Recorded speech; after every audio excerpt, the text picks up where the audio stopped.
This nation will rise up.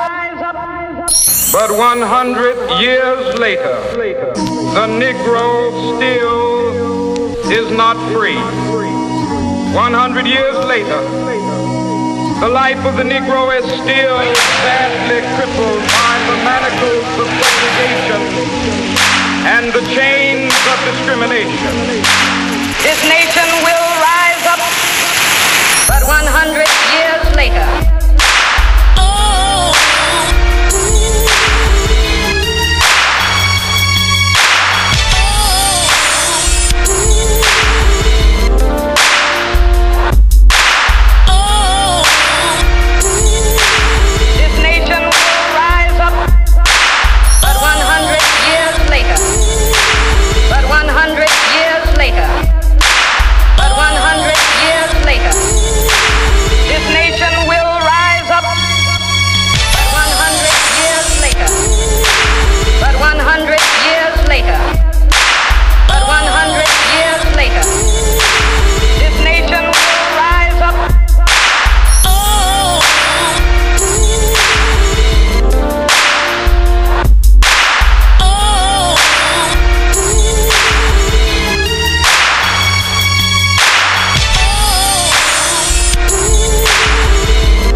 recently, because I was supposed to have said something about Negroes should buy rifles. White people have been buying rifles all their lives. No commotion.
In the midst of a vast ocean of material prosperity.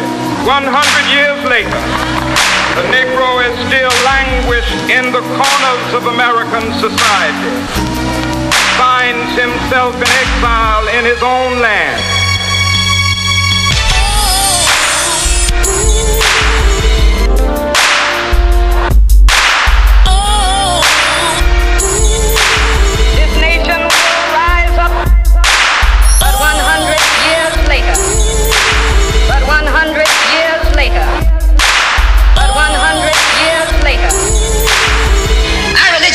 To be intelligent, be peaceful, be courteous, obey the law, respect everyone. But if someone puts his hand on you, send him to the cemetery. That's a good religion. In fact, that's that old-time religion. That's the one that Ma and Pa used to talk about. An eye for an eye, and a tooth for a tooth, and a head for a head, and a life for a life. That's a good religion. And then anybody, no one resents that kind of religion being taught but a wolf who intends to make you his meal. This is the way it is with the white man in America. He's a wolf and you're a sheep. Anytime a shepherd, a pastor, teach you and me run from the white man. And at the same time, teachers don't fight the white man. He's a traitor to you and me. Don't lay down our life all by itself. No. Preserve your life. It's the best thing you got.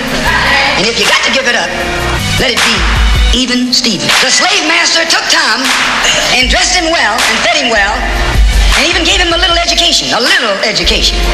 Gave him a long coat and a top hat and made all the other slaves look up to him.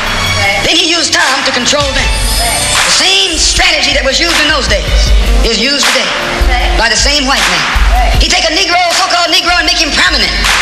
Build him up. Publicize him. Make him a celebrity. And then he becomes a spokesman for Negro and a Negro leader. Rise up. This nation will rise up.